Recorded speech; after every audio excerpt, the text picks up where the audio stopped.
여러분 안녕하세요, 딴입니다. 오늘은요 날씨가 조금 더워졌습니다. 밖에 온도가 초여름 날씨가 지금 계속 되는 것 같아요. 그래서 저도 복장이 이렇게 좀 반팔로 간단하게 여러분들한테 인사를 드리고 있습니다. 자, 오늘 이야기는요 태국에서 사업 이야기를 한번 해볼까 합니다. 많은 분들이요 태국으로 진출을 하고 싶어 하시고, 그 중에 이제 어떤 큰 비즈니스의 아이템을 요식업이라든가요 어떤 개인 장사 이런 걸 하시는 분들이 계셔가지고 저한테 또 가끔 문의도 오십니다. 그래서 제가 뭐 아는 건 없지만요 간략하게 제 의견, 지극히 제 사적인 개인 생각을 한번 말씀드려 보겠습니다. 자, 가끔 제가 교민 사이트를 보는데요, 이쪽에 이제 한국 분들이 물건을 내놓습니다. 이제 장사를 하시다가 또는 뭐 철수를 하시거나 이런 사유 때문에 물건을 뭐 여러 가지 이유로 이제 내놓으시는데요, 그 사례를 한번 들어보겠습니다.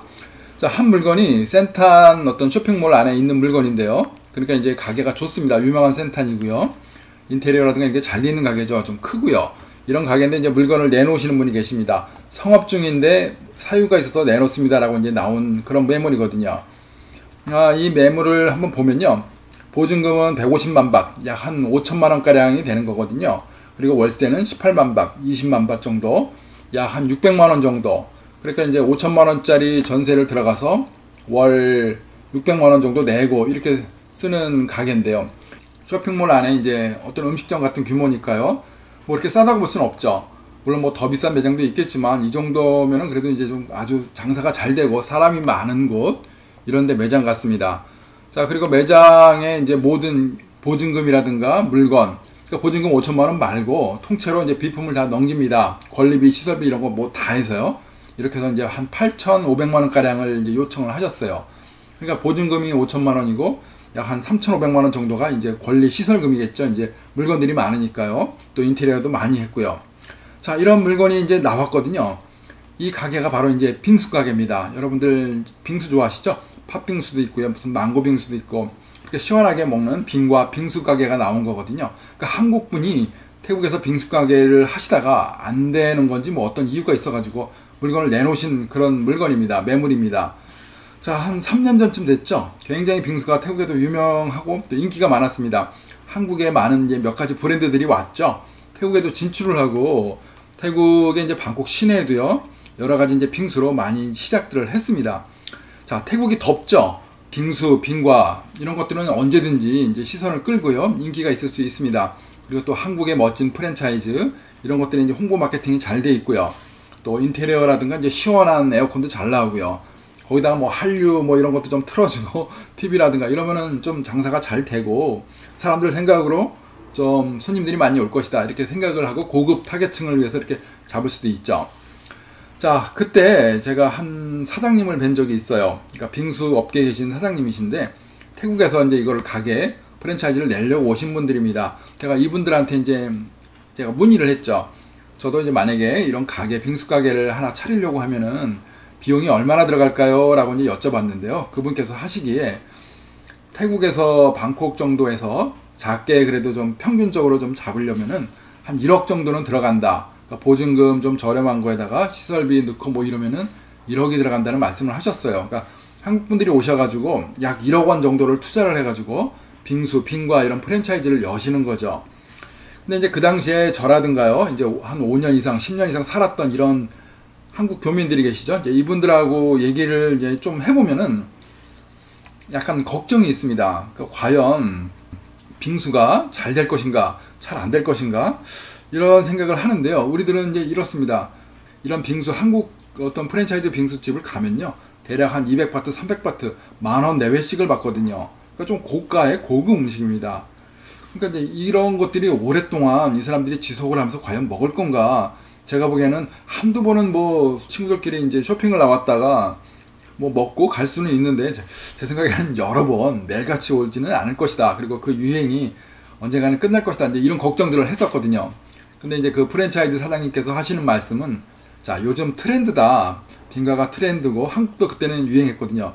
빨리 이런 걸 잡아가지고 1년, 2년 뭐 이럴 때 빨리 그 투자금을 회수하고 잘 팔아가지고 남한테 이제 태국 사람이라든가 다른 사람한테 이제 넘기기도 하고, 이렇게 해서 빨리 회수를 하고 돈이 기회가 될 때 빨리 잡고 이렇게 시기를 타는 게 프랜차이즈 사업인 것이다. 이런 말씀을 하셨죠. 맞습니다. 프랜차이즈는 뭐 그런 게 이제 프랜차이즈 사업이겠죠. 투자금이 좀 적지 않고 1억이면 좀 큰 돈이죠. 그러니까 태국 사람들한테 1억이면 굉장히 큰 돈입니다. 이제 한국 사람들도 물론 크고요. 이런 큰 돈을 들여가지고 빙수 가게를 차렸는데 장사가 잘 됐고, 그래서 빨리 원금을 회수를 하면 참 좋겠는데, 자, 뭐 장사의 승패는 몫이겠죠. 가게의 몫입니다. 위치에 따라 굉장히 달라지겠죠. 뭐 대학가 주변이라든가요, 어베뉴 큰 쇼핑몰 이런데 이제 들어가면은 지나가는 이제 젊은이들도 많고요. 한국의 어떤 새로운 트렌드, 이렇게 좀 한류라든가 이런 걸 보고 들어온 사람들이 분명히 있을 겁니다. 근데 이제 한 달에 월세를 한 600만 원씩 내는 매장.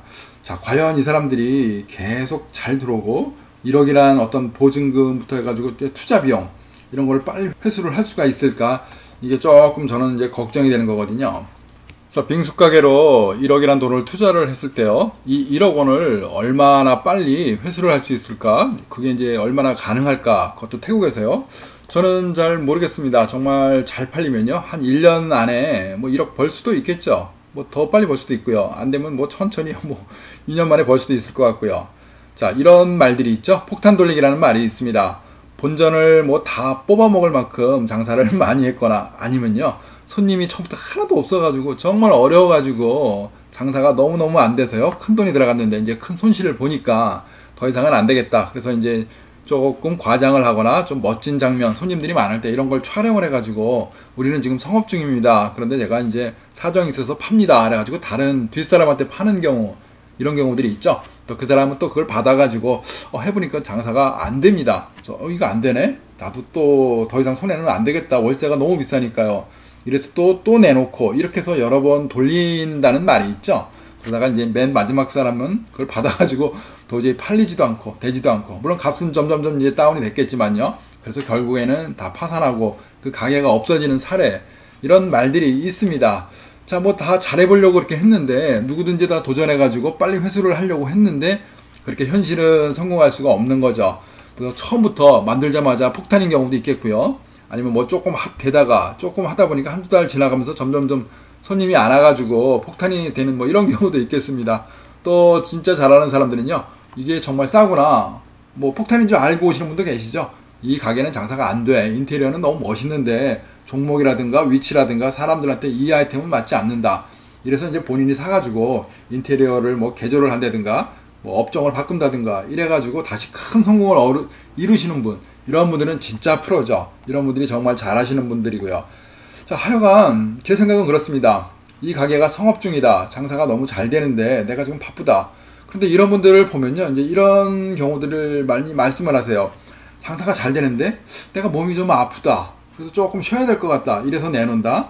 또는 장사가 잘 된다, 근데 내가 한 개, 두 개 어떤 다른 사업을 갖고 있다, 그 사업을 신규로 하거나 아니면 더 열심히 해야 될 것 같아 가지고 내가 이 가게를 내놓는다, 그래서 팔려고 한다, 이렇게 하는 분도 계시고요.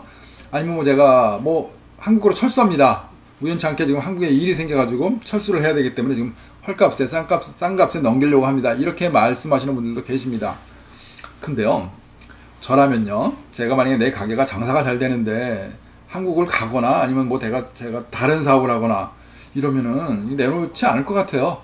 제 동생을 설득을 해서라도 데려다가 이거 너무 잘 돼, 그러니까 네가 해, 아까워, 남한테 줄 수 없어, 난 남한테 정말 주기 싫어, 이렇게 하거나요.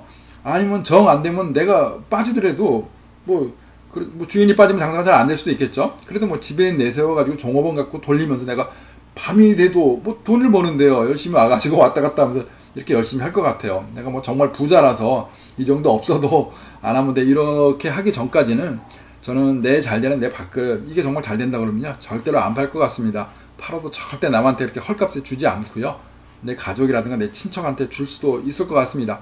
물론 뭐 이도저도 안 되니까 정말 급하신 분들, 너무너무 급해서 할 수도 있겠지만요. 아무튼 뭐 제 의견은 그렇습니다. 자, 한 10년쯤 넘었을 겁니다. 태국에요, 빙과 빙수 유명한 그 브랜드가 있었습니다. 아이스 몬스터라는 그 망고 빙수를 비롯한 이런 가게들이 있었습니다. 이게 굉장히 대박이 나가지고요, 방콕 시내에서 막 여기저기 굉장히 많이 생겼습니다. 그래서 아이스 몬스터라는 이 브랜드를 아시는 분들은 아마 10여 년 전부터요, 태국을 많이 다니셨던 분이실 거예요. 자, 이게 잘 돼가지고 지금까지 꾸준히 유지가 되면 참 좋은데 그렇지가 않고요. 지금은 다 사라졌습니다. 거의 다 사라지고 시암이라든가 아주 큰 유명한 매장, 이런 데만 몇 곳만 지금 남았거든요.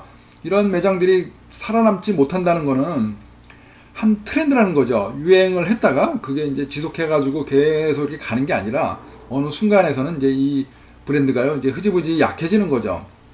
그리고 나서요, 다음에 들어온 게 어떤 게 있었냐면요. 한국의